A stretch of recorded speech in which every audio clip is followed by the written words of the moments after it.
All right, thank you very much. I don't know about you, but I have about 452,000 questions. So I probably won't be the one asking all the questions because I anticipate that you also have questions for each of these presenters. So I wanted to talk for a moment about the way this is going to go. Obviously, this is a moderated panel discussion. There are two of those this afternoon. In this panel, we're going to be talking a little bit more about kind of the nuts and bolts. How do you get started? If you're thinking about doing something with competency-based education at your campus or with your group of campuses, some of those questions might be, how would I start? What would I do? How in the world would we redesign instruction? How would we convince our faculty to do this? How would we talk to our administrators? How do we talk with SACS? Those kinds of questions. The official abstract for this session is developing and implementing a successful competency-based learning program can provide enormous benefits for students. However, implementation is not always easy and involves many issues. The goal of this panel is to discuss models, accreditation issues, techniques, and technology that will facilitate the implementation of competency-based learning programs at both state and national levels. So, so think about your institution, think about your state, think about your region, think about, everything. But there are tons of questions that you may have. I am going to start with just one just to get the ball rolling. From there, there are there microphones at each of this? Okay, so there's microphones if you have questions. I'm going to start with just one real basic question. Let's see if I can get my hands on it here. And this is, I'm just going to throw it open to the panel. It doesn't have to go to everyone on the panel, but my question is, what is the most important thing you have learned during the process of implementing competency-based instruction? Go for it. It's not mine. Most important. It can be well, yeah, we want to hear from you too, trust me. I guess I'll start on that. Well, I guess the most important thing that we've learned is that it takes longer to get the infrastructure and all the development than what you think it's going to. And I would encourage people. I'm real impressed with Northern Arizona's ambitious goals to have 8,000 students in how many years? 5. 5 years. Good luck. I have to agree with the whole idea of it taking more time. But, I think the other thing that we've really learned is that the processes at all of our institutions and the processes from outside organizations are just not suited to competency-based, and that's part of the reason why it takes so long. Every single thing that you think of that you want to do, it seems like there's something that stands in the way. Institutional policy, board policy, accrediting policy, the Department of Education, and that's the way change is, though. When you're trying to create change, you have to realize that you're going to have a lot of barriers to get there. Anyone else? The only other thing I would say would be that it's important, I think I've learned it's important for you to have a clear vision of what competency-based looks like for your school. That you need to have an idea about that when you start. If you start and you don't have that vision, then I think you're going to spin your wheels a lot trying to figure it out. Absolutely. Okay, so this is your opportunity. If you have questions, which I'm sure you very well may, we are very happy to hear from you. Yes. And wait, I tell you what, the microphone's coming. So do you want them to come back to you?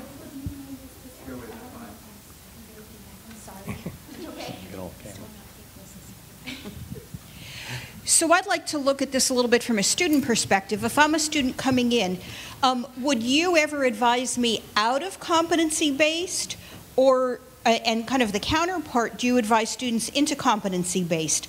I'm a student, I'm in competency-based, maybe you know I'm not doing very well, you know, kind of, would you tell a student move out? What's going to be the approach? I can talk to that. When I first went to Western Governors in 2003, I was the first full-time business faculty member at Western Governors. They had some part-time people, but I was the very first full-time faculty member. And I did have honest conversations with students about whether it was a good model for them, because they have this illusion sometimes that because it's competency-based and you can move at your own pace, that they can really move at their own pace, but they don't. So I have counseled students out before and said, you know, I think you need a more structured program. I think you need, you may want to look at even going to a local community college or university where you have structured class time where you go to class. So working one-on-one with students, I think you have to do that if you really want to help students. Yeah, I agree. We built in from the very beginning a check sheet online for the students to go through, and you check on all these qualities of what it means to be a competency-based modularized student, and you get a score, and that determines whether or not you're really a good candidate. And then now our virtual advisors come back and a lot of times tell students you're just probably not a good fit for this model. And as you have questions, you can certainly direct it to one panel member or another, or we can open it up just kind of as we've done, and anyone can respond to it. So, but I like the comments about advising students out. You know, you want students to be a good match for this. And if they're not going to succeed, and your metrics are going to not look well, et cetera, et cetera. So I appreciate the comments associated with that. Yes, and I think, yep, okay, you've got a microphone also. Yeah, I have. Going at your own pace, competency-based Western Governors is really talking about accelerating. I'd like to ask Dr. Hurst, do you have limits on how long you allow a student to complete a course or a set of units, whatever you want to call them? Okay, well, let's see. The approach that we're taking is that that they go at their own speed depending on their motivation and their capabilities. It could be fast, it could be slow.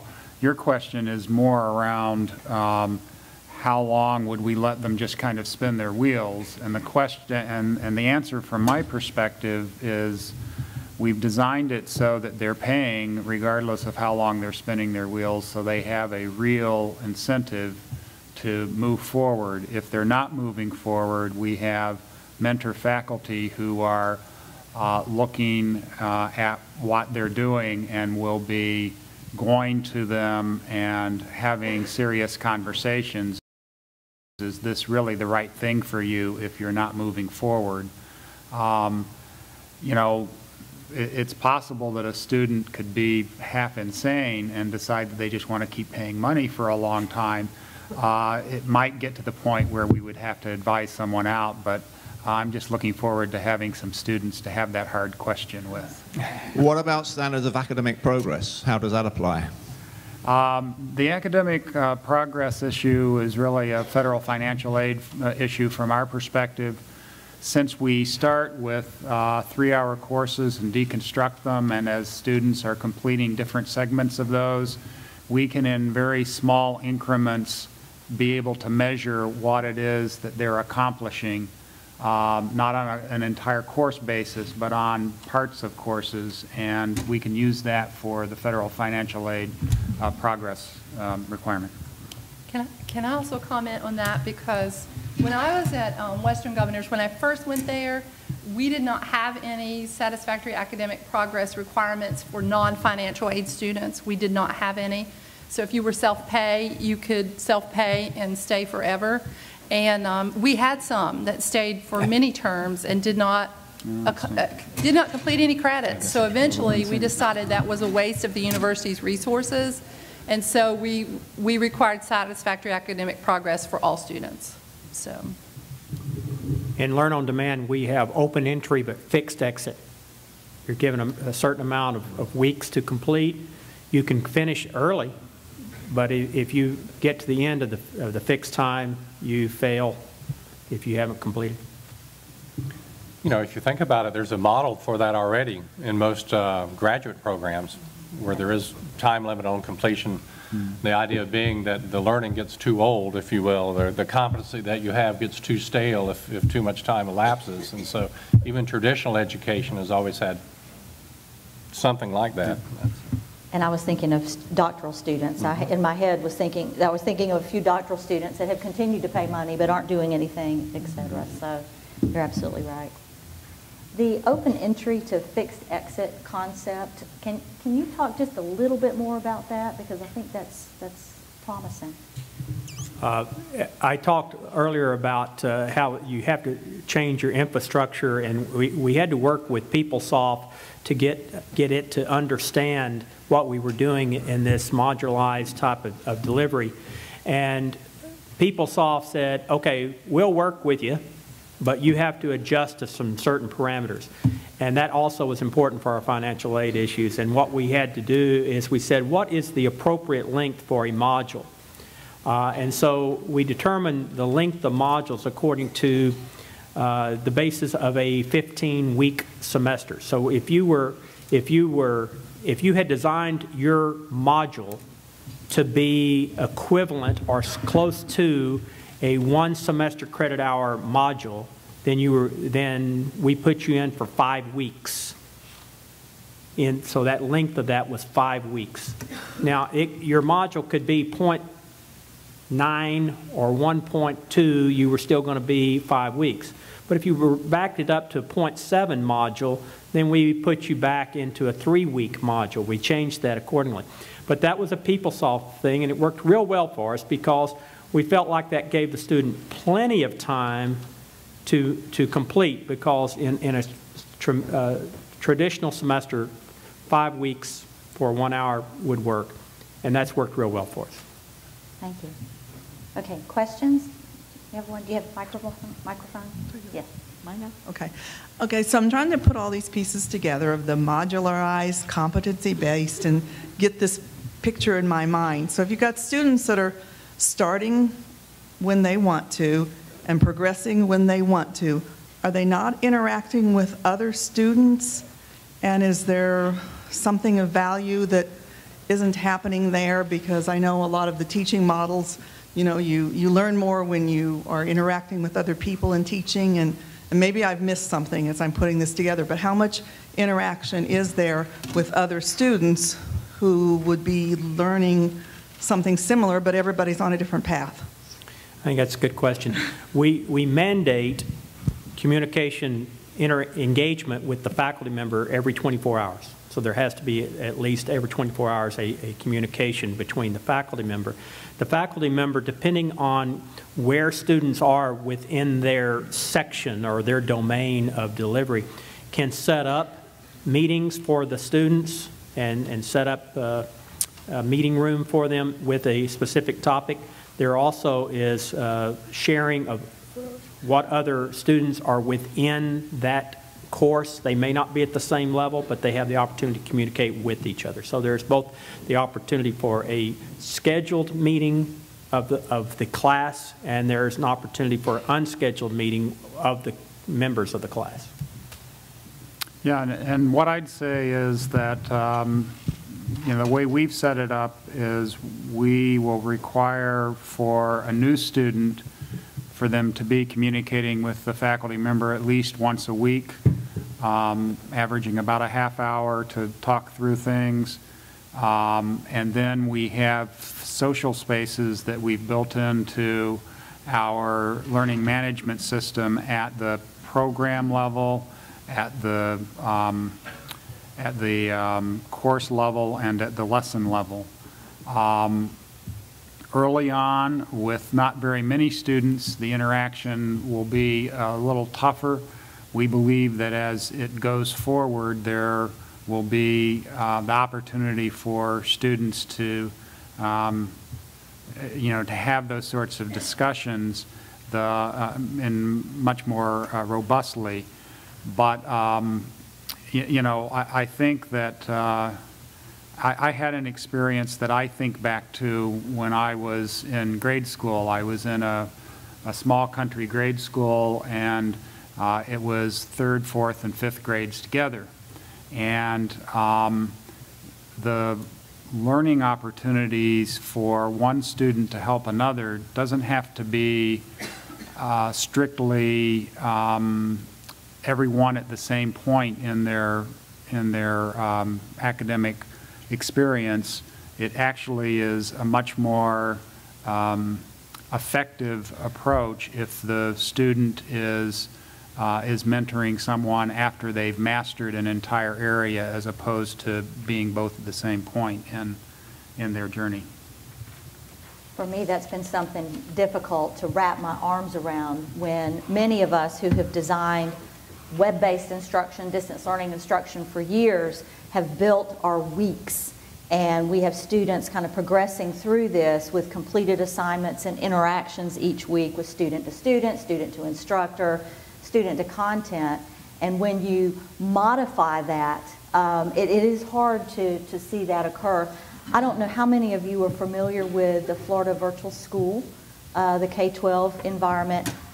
They do something very similar to this, and I was not sure how that was going to operate, but I've seen that work firsthand. I mean, like at my house, my daughter's taking some classes, but the reality of it is exactly what you said. I mean, 3rd, 4th, and 5th grade, the concept of that is exactly the same way. People are not necessarily in the same space, but the instructor is very present. Just in your discussion, you know, you've got to interact with the instructor frequently. Florida Virtual School does things like that as well. So it does work. It's just, we just kind of have to twist the way we think about developing materials, I think, a little bit to align what we do with what we know is now working in competency. Western Governors has been working hard for several years on communities, creating learning communities. And when we first started, we couldn't get students to participate. Getting adult students, working students to participate in anything that they don't see as a direct connection to completing their program was difficult.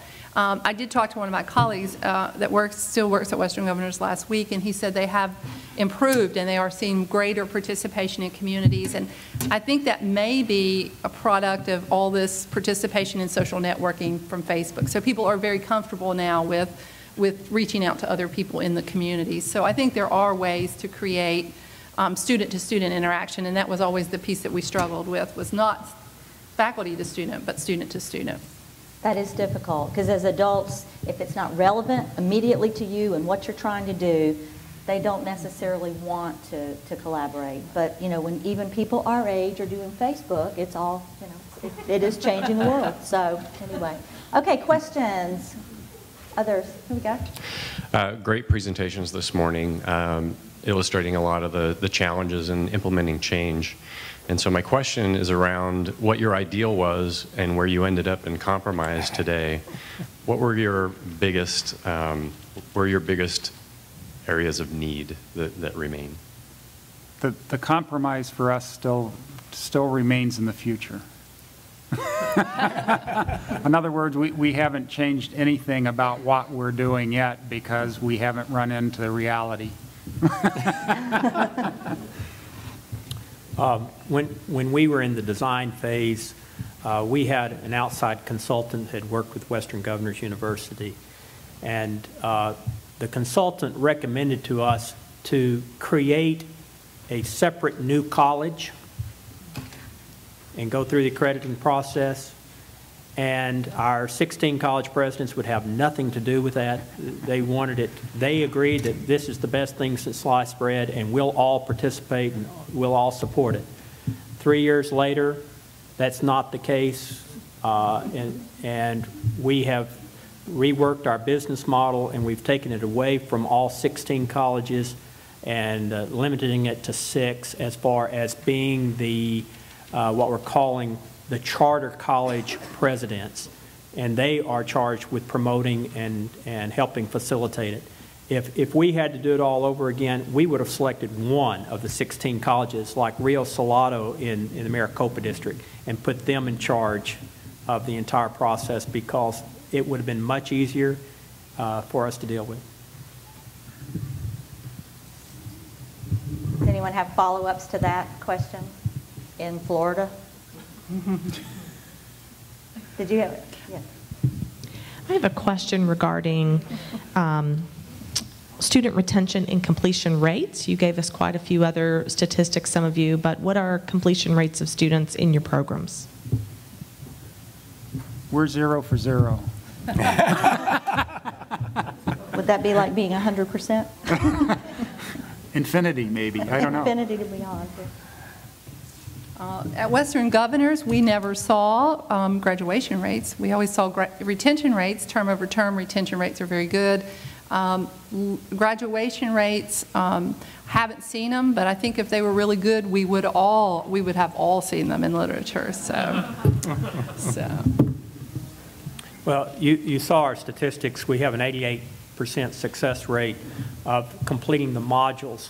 What we're not pleased with right now is how many modules on average the student is taking within a term base, within 16 weeks, 15, 16 weeks. Although we know this is an adult audience and they're working, we started off in the average number of semester credit hours they were obtaining within 16 weeks was just 3.2. Our on-campus, which still has a lot of adult learners, was over 8. And so our goal has been to advance that to where the Learn-on-Demand students are taking at least 8 semester credit hours per term for 16 weeks. And so what we've done with the success coaches that we've hired is they're working in advising. We're up to 5.5 in the fall semester. So it's made a tremendous improvement by having those success coaches, constant contact with the students, saying you're almost through with this module, it's time to go to the next module, let's get you ready to enroll and move you through the process. I have a question for you. I believe it was you that mentioned that in your online competency-based courses, the faculty can decide how many students for they're compensated by the students. Can you explain that system a little bit? Yes, since the faculty, the full-time faculty and even adjuncts, well, the full-time faculty cannot teach as part of their load, so it's always an overload basis. And because this is frequently coming in and going out, it was hard to say we're going to assign you a section of 20 students. So what we allowed the faculty members to do is come back and negotiate with us and say, well, we understand over a 15, 16-week period that you're going to have students coming and going. How many would you be willing to facilitate during that time? And they can choose to facilitate 5, 20, 100, but they're assigned those as they register. So if they've got a section, a module that's assigned to them that is, for example, an English module, then if they've got 20, they may get 10 of them the first week, 2 the next week, 4 more the next week, but then they'll have some start dropping out. So it ebbs and flows. Once they get to their limit, they're through unless they renegotiate for another module to be added to them. And they're paid by the student, and that student rate is a little bit higher than what it would have been if they would have been assigned a full section of 20, and we take that normal overload rate, divide it by 20, and say you're going to get paid that amount of money and per student. And the faculty like that. They don't like it if they only get 1 student, because that's meaning that they're getting paid $35 an hour, $35 a student. It might be for 3 weeks of personalized instruction. That's not a very good rate. But if they have 20 students, that works real well. Can I add a couple of things onto that? Do you have faculty that the first time they ask, they want lots and lots and lots of students because they get more? No, we didn't at first.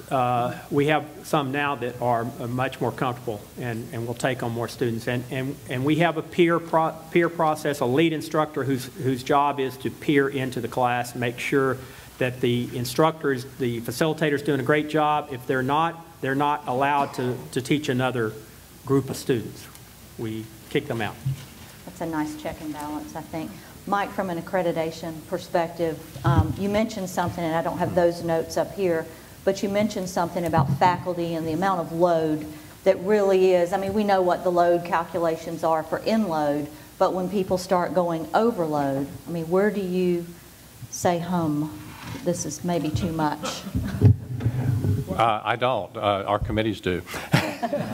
but the committees have to know that it's taking place, for one thing. So I would say there is an obligation in that kind of a setup that in presenting load statistics, I would argue that that load needs to be part of what's presented to the committee so that they can make a fair judgment regarding load. Which isn't clear here because it's not clear to me who the contracting person is. It sounds like the contract may be with KCTCS, not with the local institution in terms of contract, but since the local institution is part of the system, I would argue they would, I'm hoping that we are being shown both of those loads as part of what our committees are reviewing. And no, I talked about that RFP process from the beginning. We do nothing from the system office except provide support. The actual college that is responsible for the course or the program is responsible for that, and so they have to go all the way through the SACS process for approval. And by the way, SACSCOC has been absolutely wonderful to work with. They've been great, very helpful. So not a conflict of interest form that they fill out when they work with you guys. It's part of their regular it's part of what they do as being a faculty member, but it may be above their additional load. Right. It's part of their overload. As part of their overload, which we monitor pretty closely at institutions to know what that is. I was just curious what you thought might be too much. Yeah, where we've run into problems with load are where institutions, one of two things will happen. One, the institution may well have a load policy that they don't follow, which would be a problem. The other problem that we run into with load sometimes is where the institution doesn't have any cap on load at all. There's no upper limit on load, and our committees tend to take issue with that when they start seeing the equivalent of, and we see this more times than I can tell you, where maybe you'll have faculty teaching the equivalent of 27, 31 semester hours or something like that in a semester, and doing that for consecutive semesters plus heavy summer teaching. And then our reviewers will look at those kinds of circumstances and say, explain to us how the faculty members maintain quality and integrity of the programs that they're teaching, stay current in their field, and can do their other faculty duties outside of teaching. It's definitely a balance, for sure. Other questions? Yes. I have a question for my fellow whitewater rafter, Mike. I didn't know we had that in common. That's good. And it concerns whether there are discussions or there are planned discussions for the regionals, at least, to be getting together to create some commonality. I think back to e-learning or distance learning and the IRAC activity, and I was on a program review visit just 2 weeks ago in California, where the institution's primary base was in HLC, but the programmatic base was in California, so they're now dealing with Western, and there are dramatic differences. And this happened to be for e-learning focus, but to tie it now back to competency-based, is there an IRAC 2, if you will, or excuse me, CRAC 2, we don't need an IRAC 2, CRAC 2 forthcoming? Actually, we still have a CRAC, and it's still active. CRAC is Council of Regional Accrediting Commissions. It's called CRAC because you don't want to call a group like that crack. So CRAC meets, we meet together with our colleagues from other regionals in a symposium type setting about once every 2 years. And exchange ideas. There are the directors and presidents meet more often than that, and carry on conversation and have done some joint work in terms of both trying to present a common face relative to the Department of Education, and also on terms of special issues. And in fact, there have been some joint communique kinds of things that have come out, and that's what the distance learning one was that Bruce referred to. So yes, we do still coordinate with one another, but we do still have fairly different processes and procedures, although there are signs sometimes they're starting to look more similar. You know, the funny thing is a couple of the regionals have actually adopted new processes that look more like our off-site process. The Higher Learning Commission being one of them that's moving towards something similar to that, with something similar to a quality enhancement plan. Western has something similar to a quality enhancement plan and a two-step process. So there is some commonality, but we do not set standards commonly because we're member-driven. Our standards are based on what the schools in our region set as our standards. John? I'm sure in the University of Lake Wobegon, all programs can be converted to competency-based, and students are performing very well. But in your experience, either in researching this or reviewing it from an accreditation standpoint or looking at institutions trying to do this, have you found, or do you believe that there are certain courses or programs that do not easily lend themselves to moving to competency-based and present inherent problems in trying to validate assessment or progress for students? Well, I'll mention one area where I think since we don't have schools that have formal competency-based programs, it's kind of hard for me to answer from the crediting perspective. But if you just look at it, there are those programs which already have large competency components, and those tend to be the kinds of programs that have national certification or some sort of national licensure or state licensure as part of the process. I mean, I certainly think that the technical-based programs fit into the competency idea very, very cleanly. The issues those programs are going to face are going to be in the liberal arts areas, and I would suggest that probably the liberal arts, more traditional liberal arts programs will be the harder ones to reach those kinds of agreements in terms of what constitutes the competencies. I mean, the Modern Language Association sometimes has problems identifying itself what competencies are. And, you know, I remember my English faculty could never have had a competency-based program where I used to teach because they would never agree amongst themselves what those competencies would be. But I think you will find that it would be easier in a business program to get that kind of agreement than it would be in English. That's just my take. What about others of you?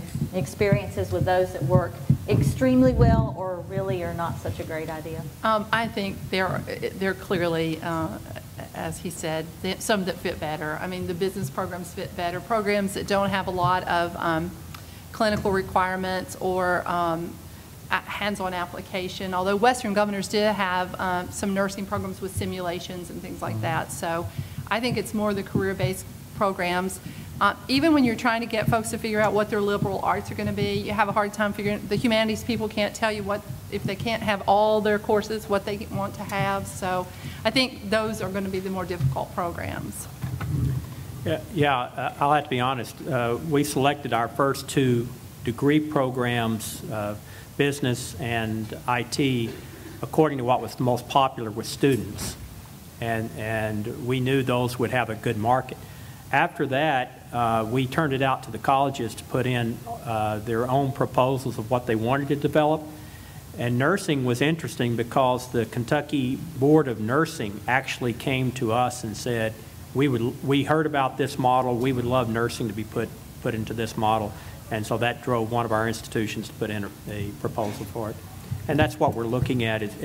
Kentucky Association Manufacturing was driving the integrated engineering technology program. So.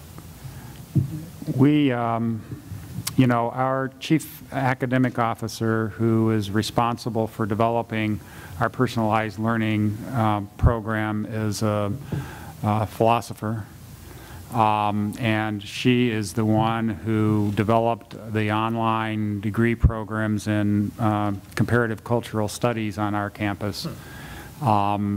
She feels very, very strongly that the liberal arts degree that we're bringing out, that the students will get the experience that they need within that area. You know, And what I have to say about it is, you know, we are kind of stuck in a paradigm from my perspective where we have difficulty in thinking that there's a different way of doing something.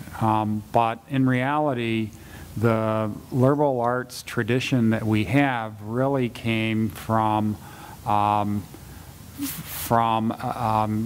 mostly the British system, and the British system, you know, you went, I mean, in fact, the Brits still say often, I'm going to college to read.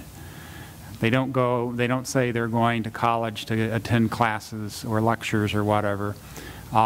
In reality, that liberal arts background really in the past was a very independent sort of approach by reading and then discussing at length. That can be accomplished. It's just a matter of thinking of it, and I think, in a different way. I'd like to do one. I was just going to say what I'm finding is the institutions that do competency-based, the programs that end up being offered through competency-based are the programs where the department chairs and the faculty are interested in doing those programs. So if your department chair and your faculty, your deans are not interested in those programs, then it really doesn't matter if somebody else wants to do them because it can't be accomplished without their support. So that's huge, and that, yes, go ahead. I had a question, and I'm wondering if this kind of ties into that in terms of departments that are interested. But one of the reoccurring themes that I heard here today is that these methods of delivery don't work well with our students who are in developmental or remedial courses. And for those of us who are working at two-year schools where we see a very high rate of students who enter and they test into one of three areas, whether it's reading, writing, or math, how we get them up to speed? Or do we say, look, this really isn't the option for you, we have these other options and you should pursue that first, and then when you're up to speed, look at these other methods of delivery? Well, I'll slightly, maybe I didn't come across clear on that in my presentation, but we have found the modularization and competency-based for developmental has worked extremely well, much better than anything else, because we're breaking it down into the areas of need for remediation. It was very controversial with our Dev Ed faculty at first about going to this kind of delivery. There were some that says they need to stay in the full sequence, they need to stay for a full semester, they need to understand all this, and you can't just break it down into little chunks. All we had to do was throw them the data out there and says, and how successful have you been in that format? And so they opened their eyes and said, okay, you can experiment with that and we'll see. So now our data, you know, you got 20 percentage points higher in what we're doing in this kind of delivery than what you're doing in a face-to-face environment. You can't argue with that. But Kentucky, as Florida and everyone else in the community colleges, developmental ed is our huge barrier, and we're continuously looking at how we can improve all our developmental ed deliveries. There's not one silver bullet. You have to have many different interventions, and that's what we're looking at. What are the best interventions that we can use to address the needs of the individual learner? I was just going to add that I think if you look through the list of quality enhancement plans that institutions have done over the last several years that have gone through the reaffirmation process, you will find several having to do with developmental education and moving them into a modular kind of framework to deal with exactly the kinds of issues that, that Jay just mentioned. The idea being that developmental students many times don't need that whole course, but there are components of that whole course that they sorely need, and I think some of those models have been somewhat successful. It's a little early to tell, and I see them more on the starting end than I do on the back end of QEPs, but we certainly have had a lot of activity in that area. You have a question back in the back?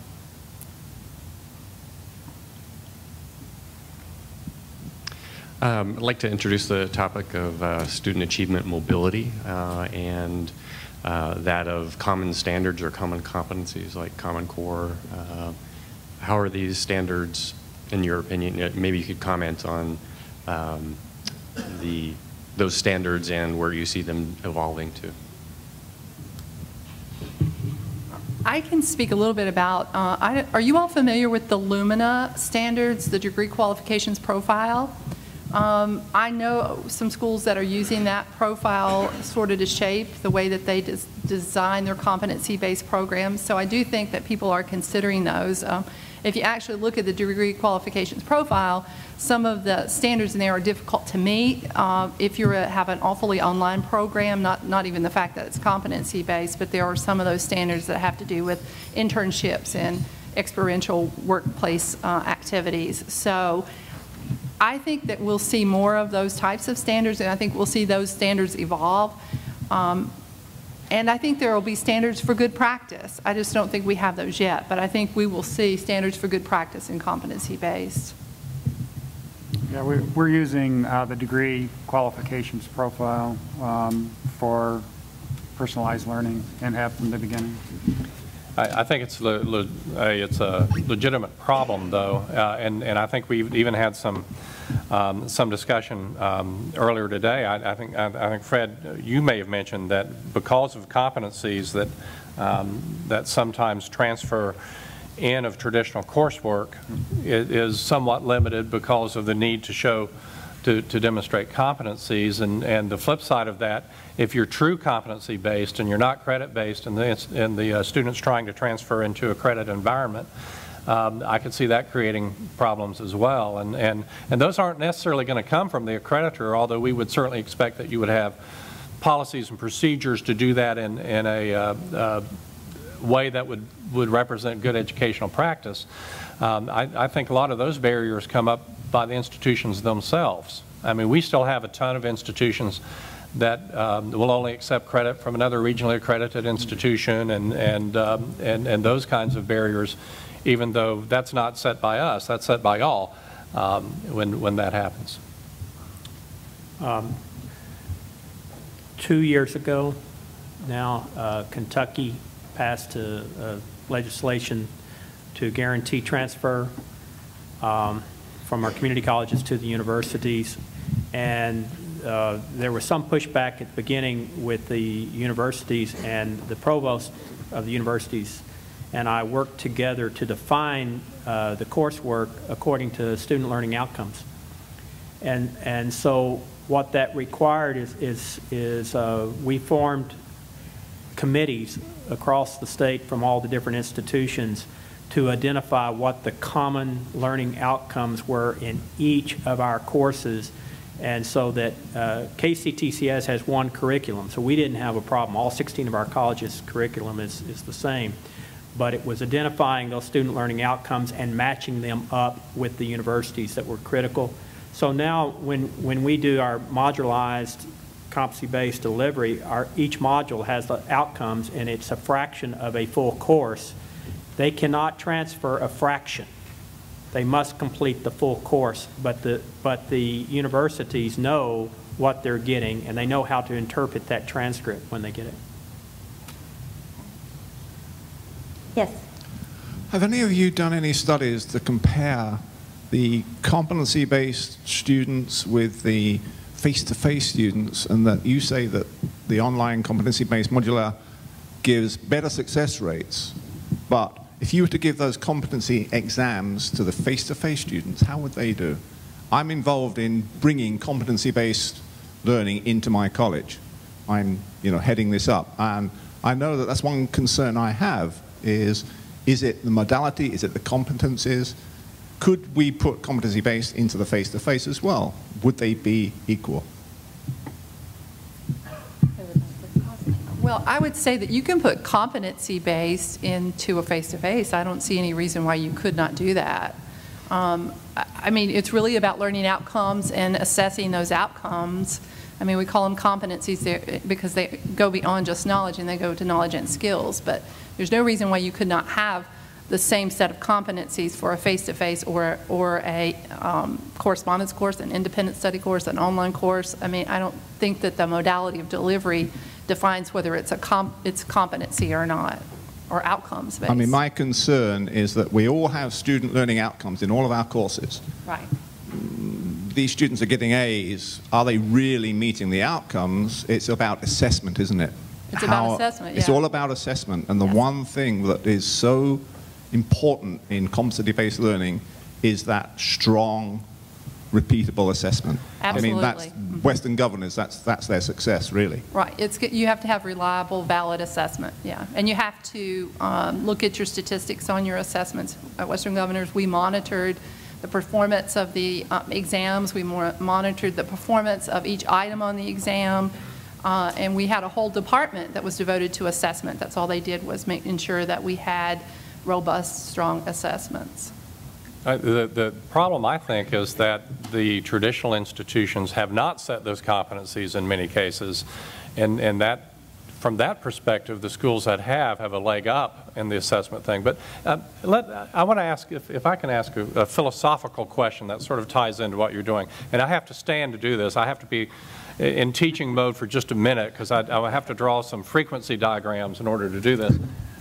Stand. No, I've got to use the wall here. And I don't know if you'll, I'll talk real loud and hopefully it'll get picked up on something. You know, the way I think about it, there's two issues here that get conflated in traditional education. One is the competency of the students, and the other is the change in the competency of the students. They're not the same thing. You know, you talked about one student coming in. If you've taught for years, all of you have had that student that could show competency, that they've mastered competency when they came in, perhaps, or certainly within 6 months. I know I've had those over the years, but those students showed growth over their time that they spent in education. And so if you take traditional education, where we have not been very good at defining our competencies, and if you had, and you may disagree with this analysis, by the way, but here's sort of what's running through my mind on this. If you've got to sit, and this is not accreditation based too, let me add that real quick. If you think about traditional education, where we ill-define our competencies, and as a result, we can have, I would argue, a highly variable outcome that takes place, but we don't limit the outcome in terms of the top end very much, okay, when you have traditional education.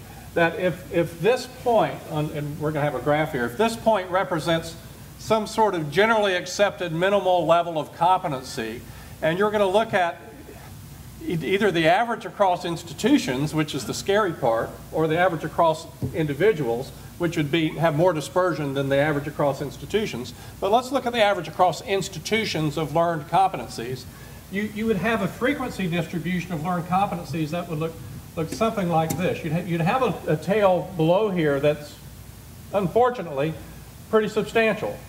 And then you would have something, but you'd have you'd have a tail over here as well. If you define competencies and you're real strict with that, and you define it right here, the good news, I think, if you really measure it well, is you cut this tail off quite a bit.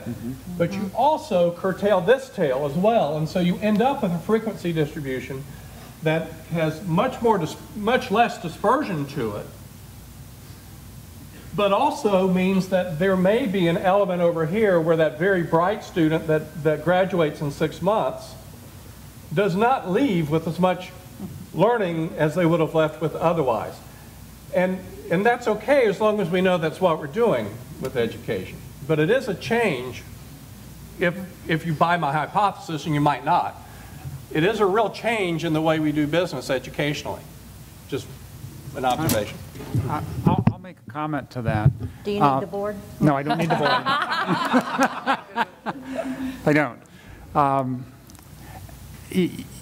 I understand exactly what you're saying, and let me say, with personalized learning, one of the things that we've done is for that very bright student, the 86% is the competency level, kind of middle, almost a little high B is the minimum competency level. If you don't reach that, yeah, the tail is cut off. On the other end, we have the capability of a student going for an honors degree, which basically means that they have to have true mastery as opposed to competency. That's part of it. But the other part, I think, is it's part of the philosophy that we use behind personalized learning, and that is that that what we do, I think in many, many ways, is kill the joy of learning for most students. And there's been a lot of research around it. By the time most students reach middle school, they're turned off to learning. And part of that, I mean, I think it's a double approach. One, and we all have been through this individually. It's not that we have necessarily some students that are really bright and some students who are less bright. It's that every student for, you know, like in my case, when I was in high school and in college, I was great at math and lousy at grammar and writing. So, you know, I was very, very good in the one area, and I'm sitting there, you know, in math class, and I'm thinking, these people aren't getting it, I'm bored to death. I'd be staring out the window because there was no challenge for me anymore. The same is true for the student who's sitting in that math class, let's say, and isn't getting it at all, and doesn't, even though the teacher takes a lot of time. What we have right now, from my perspective, is we have an assembly line approach to education. We treat every single student exactly the same. And what that creates are students who no longer have the motivation to learn. Either they're bored or they've been totally lost. And what we have the opportunity to do, I think, with competency-based is ensure that the student is always challenged even if they're the very brightest side or if they're struggling and are having great difficulty. If we can reinstill that joy of learning, I think that it's in all human beings, and that is the sort of goal that we all should be working towards. So I understand what you're saying, and I would hope that, in fact, we're putting supplementary instruction into all of our programs so that the student who is really understanding it can go much deeper into the subject matter. We are at a point where we're sort of at the almost at the end of this discussion. If you have questions, there's going to be another discussion that's coming. So if you didn't get your questions answered, don't say, "Shucks, you know, I didn't get to it." But I wanted to follow up on what you say, and then kind of in closing, I was thinking about, you know, everything we ever needed to know, we learned in kindergarten. Because the reality is these modules, the one-to-one instruction, I mean, if you're in a kindergarten classroom, kids are kind of doing their own thing, but the instructor is working with them, pulling small groups over here and groups over here. We realize they come in different places, but it's somewhere along the way, we start treating everyone the same. And the kid that's staring out the window because they're bored and the kid that's struggling, neither one of them are talking to you or anyone else at that point. And we see that when they come into college. And this model is something that I think has great value for learning. Not just, I mean, what we here in Florida, and we did not get a chance to talk about this here, but the new models for how do we increase access to education? How do we decrease time to degree? How do we reduce cost of education? All of those things are definitely upon us, and we've got to respond to those questions. But the fundamental is, how do people teach and learn? And if we can allow learning to happen using competency-based models, then some of these other things are going to start to fall in place, because there's great models and there's great examples from each of the discussion, each of the panel members that are here today in the discussion. My job now is to kind of wrap this up and kind of remind you that things like change management are critical. Working with our faculty and our administrators and our campuses, and communication at all levels. I mean, communication with SACS, right? We know very much. Communicate, but not too many letters, right? I was writing it down, trust me. But communication is very important. That's all part of change management, helping people understand what's going on with faculty and programs, picking the right programs to try out first, whether it's the willing faculty member in the willing department, or whether it is truly the program that maybe needs to go first because it's got those national accredited standards they're almost there. Or if it's the program that's the most popular, you look at all of those kind of things. You train your faculty, you meet your students where they are, you coach them, you guide them, you get them there. It's all those things we know are the right things to do, but our system has kind of prevented us sometimes from being able to teach in the way that this is about. So this has been fantastic for me, and I appreciate you being here in this session. So thank you very much.